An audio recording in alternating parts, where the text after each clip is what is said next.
City hero ഷൊർണൂരിലൂടെ ഇനി നിങ്ങളുടെ സ്വപ്നവും യാഥാർത്ഥ്യമാക്കാം. സെയിൽസ് ആൻഡ് സർവീസിനോടൊപ്പം സ്പെയർ പാർട്സും ലഭ്യമാണ്. സന്ദർശിക്കൂ ഹീറോയുടെ ഓതറൈസ്ഡ് ഷോറൂമായ city mobiles. City mobiles, bypass road, Shoranur.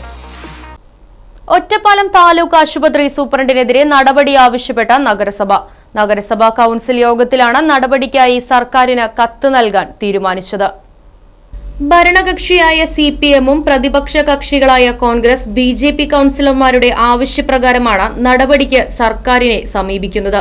ആശുപത്രി നടത്തിപ്പിലെ പോരായ്മകളും നിരുത്തരവാദിത്തപരമായ പെരുമാറ്റത്തിലും പ്രതിഷേധിച്ചാണ് നടപടിക്ക് ശുപാർശ നൽകുക. ജില്ലാ മെഡിക്കൽ ഓഫീസർക്ക് പരാതി നൽകാനും യോഗത്തിൽ തീരുമാനിച്ചു. ആശുപത്രിയിൽ ഡാറ്റ എൻട്രി ജീവനക്കാരെ അകാരണമായി പിരിച്ചുവിട്ടു എന്നാരോപിച്ചാണ് സൂപ്രണ്ടിനെ സ്ഥലം മാറ്റണമെന്നും നടപടിയെടുക്കണമെന്നും ആവശ്യപ്പെട്ട് CPM രംഗത്തെത്തിയത്. സൂപ്രണ്ടിനെതിരെ മാത്രം നടപടിയെടുത്തതുകൊണ്ടായില്ലെന്നും എല്ലാ പ്രശ്നങ്ങൾക്കും പരിഹാരം കാണാൻ ജില്ലാ മെഡിക്കൽ ഓഫീസറുടെ നേതൃത്വത്തിൽ മെഡിക്കൽ ബോർഡ് ചേർന്ന പ്രശ്നത്തിന് പരിഹാരം കാണണമെന്നും BJP കൌൺസിലർമാർ രേഖാമൂലം ആവശ്യപ്പെട്ടു. ഇത്രയും കാലമായിട്ടും ആശുപത്രിയിലെ പോരായ്മകൾ നികത്താനാകാത്തത് നഗരസഭാ ഭരണസമിതിയുടെ പോരായ്മയാണെന്ന് കോൺഗ്രസ് കൌൺസിലർമാരും കൌൺസിലിൽ ആരോപിച്ചു. താലൂക്ക് ആശുപത്രിയുടെ പ്രവർത്തനത്തെ അവതാളത്തിലാക്കും വിധത്തിൽ ഡോക്ടർമാരുടെ സേവനവും ഇപ്പോൾ പ്രതിസന്ധിയിലായിരിക്കുക. ഏതാണ്ട് 170ഓളം ആളുകൾ കിടത്തി ചികിത്സയുള്ള ഒറ്റപ്പാലം താലൂക്ക് ആശുപത്രിയിൽ അഡ്മിഷൻ ഉൾപ്പെടെ ഇപ്പോൾ നടക്കുന്നില്ല എന്നുള്ളത് ഗൗരവമായിട്ടുള്ള ഒരു പ്രശ്നമാണ്. ഇതുമായി ബന്ധപ്പെട്ട് കഴിഞ്ഞ കൗൺസിൽ യോഗത്തിൽ ചർച്ച നടന്നു.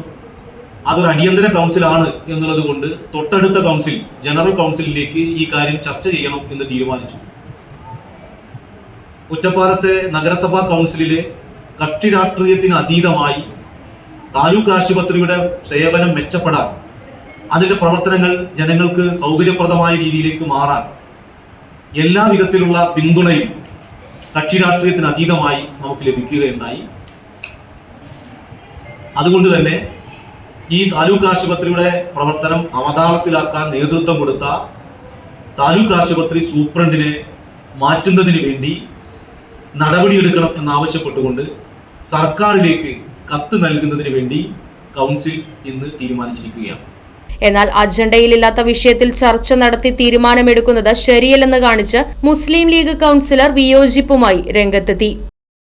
Right Vision News, Ottapalam.